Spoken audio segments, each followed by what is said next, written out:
From the studios of Foxboro Cable Access, located in the center of Foxboro, Massachusetts, you are watching Around Foxboro. Welcome to another episode of Around Foxboro. My name is Julie Love. I'm your host. Today we have a wonderful guest. Her name is Suzanne Moore.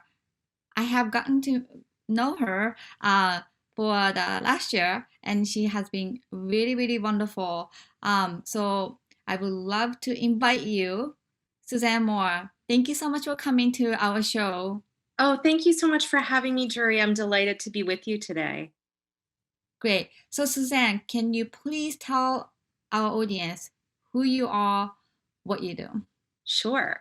So I am a business and marketing coach, and I like to say that I help entrepreneurial women to focus on making money in their business instead of feeling like they're playing whack-a-mole with their to-do list. Because most women entrepreneurs I know are wearing so many hats that they get kind of lost in their to-do list and forget about the fact that what they really need to focus on is the income. And then, as you know, part of my business is helping new authors launch books on Amazon. So I've done that many times over the last 5 or 6 years, and I've just loved being able to do that because it helps the authors get their name out there, really shows them how to at least start off marketing their book, and then it gives them a platform for future success, which hopefully creates opportunities for them. Yes. So when did you start your business? Well, it's a little complicated. I've been in business for myself about 10 years. And I had a different business. I was a virtual assistant, and I had a team of virtual assistants for a long time because when I went out on my own, I kind of knew I wanted to be a business coach, but I didn't feel I could do that until I'd had my own successful business. So I had my virtual assistant business for about 6 years, and then I morphed into my coaching business. So for about 2 years, I was doing both, and then I've been a coach now for about 6 years. So you said to help book launch. Is there any other coaching that you do besides the book launch? Yes, I actually, that's kind of a small portion of my business. So most of the time I'm working with women entrepreneurs who have their own business and who are trying to figure out things like how to connect with their ideal client, how to get clients from social media, how to market their business, what they need to focus on, first, second, and third in order to have their business be successful. So you focus on women. I really do. Yeah. So you Yeah. don't take male clients. Well, it's not that I wouldn't take male clients, but um, I worked in a corporate environment. I left the workplace. I happened to get laid off, but in my heart, I already knew I wanted to be an entrepreneur and have my own business. And at the time, my children were very little, and I'm not unlike a lot of women who had successful corporate careers, have an education in services that they can then provide on a consulting basis or on an independent basis, and who want the flexibility of that.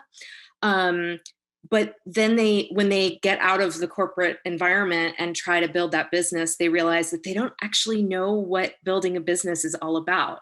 So they have the skill that they might have, whether it's being an attorney or a bookkeeper or a marketing executive, but they don't really know all the things there are to know about entrepreneurship. And I kind of step in and help out with that. Wonderful. So what are the rewarding things of working with these women entrepreneurs? What are the rewarding things? Oh my gosh. I think the most rewarding is seeing the difference in the confidence level that they have, because I think it's very typical of women to make the assumption that, maybe they're not good enough, or maybe they just don't know enough, and feel that they constantly have to be getting more education, or getting another certificate of knowledge, right? And the truth is that most of us have enough knowledge about something that we could teach it, and that others would really value that teaching. We just haven't always tapped into it, or we don't have the personal confidence in our ability to do that. And so I think the most rewarding thing is when I see someone make the shift of questioning whether they have that ability, and then shifting into knowing that they do, and that they can charge for it and people are willing to pay it. So how do you get your clients? Like, is that through your website, through word of mouth, word of mouth, word of mouth?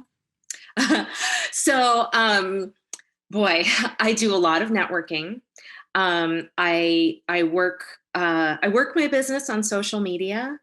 I definitely get referrals, word of mouth referrals. Every once in a while, I've done a little bit of Facebook advertising, and that's been a revenue generator for me, or a client generator for me at times.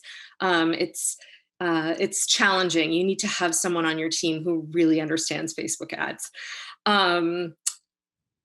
So yeah, I mean, networking, referrals, continued clients, and occasionally other sources. But I'm out and about quite a bit from my desk these days. Yes, absolutely. So some of the programs that you offer, if you were to break it down, so I know I was one of your clients for my book launch, and then you helped me to become my book for Amazon #1 new release in 3 categories, which is extraordinary. So how do you break it down? How do you help people? Is that a secret, or can you tell just even a little bit of sample of what you do with your clients? Oh, absolutely. Well, I basically have two ways of working with people, and Amazon bestsellers, and helping people launch on Amazon is one way, right? And what I do when I work with clients, as you know, is I help them pull together a launch team who will really be their footmen, to help launch the book at a given time. Because as many people as we might know, if we use the relationships of those people we know who believe in us, we can reach so many more people. So what I do when I'm helping someone launch a book is help them bring awareness to the book through a team of people, and it's their team of people, but I help walk them through the process and make it something that they're not guessing at, but something that is a clear process for them. So that's, one thing. But then when I'm working with independent business owners and I'm helping them in their business, really what I do is I start out by doing what I say is laying the foundation, right? Making sure that they're really, really clear on what they offer and on who they're offering it to. Because if you aren't clear on those two things, there's trouble right off the bat. And then once we've gotten that nailed down, then we talk about the different ways that are best for them to market their business. And I help them assess where they've gotten their business from most, and lean into that instead of working hard at the things that they maybe aren't so good at and trying to make those better. So I think a lot of women, again, and perhaps men as well, but again, I work with women. I think we have a tendency to look at, oh, well, I've gotten most of my clients from networking, so I should really start to work very, very hard on email marketing because I should get more clients from email marketing, right? But in actuality, if you're getting lots of clients from networking, you should do more networking. And then you should hire someone to help you with the email marketing that doesn't come as naturally to you. So I work with my clients to help figure out what works best for them, and then to build a strategy around that, And then hopefully they get to the point where they can say, okay, now that I'm making some good money, I can get help with other things. Yeah, that's really a great answer. So how can people find you? Do you have any website, social media? Absolutely. I am on social media for sure. The easiest way to find me is to go to suzannetmoore.com. And you can find all my social media links there. If you think that I might be able to help you, you can sign up for a strategy session there. And yeah, that's the best way to find me. suzannetmoore.com. Wonderful. So do you work mostly with individual or do you sometimes work with larger company as well? I really work with independent entrepreneurs. At most, they might have someone on their team part time that helps them out. But I tend to work with women who are newer in their business, who really haven't hit the point where they're making, you know, six figures yet. And so they're not really in a position to hire someone full time. So it's typically a one person company. Will you have will you do you mind to maybe give some example of the company that you have worked in the past that have Oh, maybe sure. forward? So I had a very long term client of a woman who was a home organizing company. And she was in a place where she kept bumping up against the six-figure mark, and she was really trying to get over that. And I helped her to do that by helping her create systems in her business that were things that she was doing over and over and over again that she could actually pay someone to do for her so that she could focus on the more important growth elements of the business. So she was a very long-term client.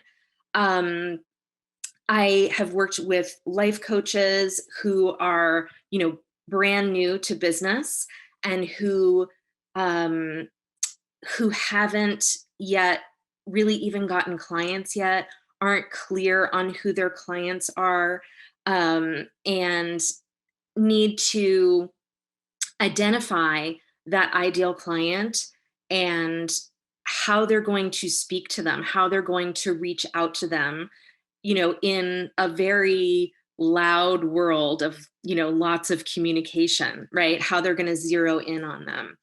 Um, I have had a bookkeeper client who, had a couple of clients, but just couldn't, get to the point where her business made sense. And she was wondering if maybe she needed to go back to the corporate world. And, we were able to just tweak certain things that she was doing in order to get her the clients she needed to make sure that she could stay out of the corporate world and stay home with her kids, but also run a business on the side. So those are a few examples. Well, Suzanne, thank you so much for sharing your business. And what is your vision for coming maybe 5 to 10 years? And then why do you think your service is important to that? Yeah. Um, so when you ask for my vision for 5 or 10 years, I guess I have one for my business, but I'm wondering if you are meaning in the greater world. And I think, as we are starting to have the sense that we're coming through this COVID experience and all it has changed, I think that what I've believed for a long time has actually been proven, which is that women can work from home and contribute to their families, and that they don't have to be in a cubicle somewhere in order to do their work, in order to provide, at least in part, for their family. And I think there's going to be a lot more flexibility in terms of businesses and jobs. And I'm hoping that there will be openness to, continued openness to hiring women independently. Outside, I mean, obviously I want to see women who want to be in the corporate environment being hired as well, but I just think there's so much value in, you know, women who have many different facets of life going on, still contributing to business in whatever that looks like for them. And I think I contribute to that by helping them to know how to communicate who they are, what they do, and how they serve people. So that's how I hope to contribute in the coming 5 years. Yes, that's wonderful. But as a working mother, so you have how many children? I have two. So I know you do juggle, just like other Yes. working mothers. And then on top of that, well, you're coaching and then you are consulting, growing other people's business while you are being a mother. How are you juggling, especially, we just started the in-person class Yeah. here in Massachusetts, but, especially during the pandemic, even before then, as a working mother, and on top of that, coaching other women, how do you really do that? Well, I think there are a few things. For one, I know that I need to be extremely focused on what I need to be focused on when I have the time to do it. So, in the hours that my children are at school, I am focused on my business, and that's my committed time for it. And on the weekends, I am focused on my family, and that's my committed time for them. And then obviously the evenings, my kids are middle school age now. They're 12 and almost 14. So they don't require quite as much attention anymore in the evenings. We're almost at the point where they don't want to spend so much time with us anymore. But it's really about my time management, about my focus on what needs to be done when. And also, I think one of the biggest lessons for me has been giving myself grace when, if something slips, if something doesn't quite happen. Um, whether that is, oh, I forgot to send that email to my client and I should have done it, 6 hours ago. It's okay to do it now, right? It's okay. Or to do it first thing tomorrow morning, because my clients and I are not making life and death decisions. We're doing our best. Um, and and also, sometimes I forget things that my kids ask me to do, or I forget something that my husband asks me to do. And I used to really chastise myself over those things. And giving myself a little bit of grace over them has made a huge difference. And it allows me to keep going because you know what? It's not easy. And the idea of balance, I mean, what's balance, right? It's just, I've got my list of things to do and I get them done in whatever the priority order is. I like what you said about that. You really focus on, family on a weekend and then like evening. However, your children are getting older. I'm sure they still love mom's attention. Yes. So I really think as a working mom and coaching somebody that I'm glad that you are finding those balances and then not chastising yourself because you're really great at it. Thank you. Well, I think it's been an important lesson for me because it's a lesson that I then can share with my clients. Because let's face it, that's what so many other mothers are out there doing. And it doesn't serve us, right? When we speak negatively to ourselves, it does not serve us. But when we are encouraging, we get a lot more done. Yes, absolutely. And then I think, you said your clients, majority of them are individuals, and then you are really great at like building rapport with your client. And I've had that feeling with you. So do you have any technique that you learned over the years how to build a rapport with your individual clients? Oh, wow.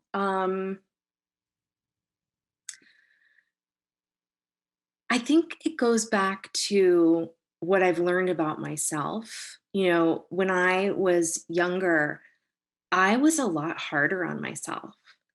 Um, and learning to be kinder to myself, I've realized that how important that is and how important it is to be kind and generous, um, and to give others grace, right? I mean, we're all just out here doing the best that we can. And sometimes it goes better than others, right? And I think it's important to listen. It's important to empathize. But most importantly, if you can be anything, be kind.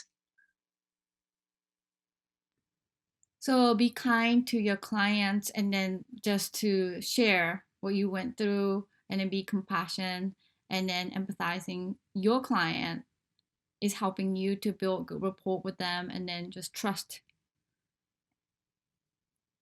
Yeah. I mean, it I guess I'm lucky in that I grew up, with parents who were quite social and had many friends, and I had many friends growing up, and so that taught me connection and how to connect with people. But I think the biggest thing that I've learned that I think could serve others is that piece of generosity of heart. I used to be a lot harder on myself and everyone around me. Well, I really appreciate you coming to our show today and then sharing your business. And not only sharing your business, but your personal side of it, and then how you are really trusting yourself and then learning what you are and how you are, and then sharing that to leverage businesses. I really appreciate that you're sharing that with us. Oh, thank you so much, Jerry. And I'm so grateful that you wanted to have me on. I loved working with you this fall, and I was so happy that your book sold so well and that it's continuing to serve you. I know that you've been doing lots of interviews and all kinds of things, and I'm just delighted about that.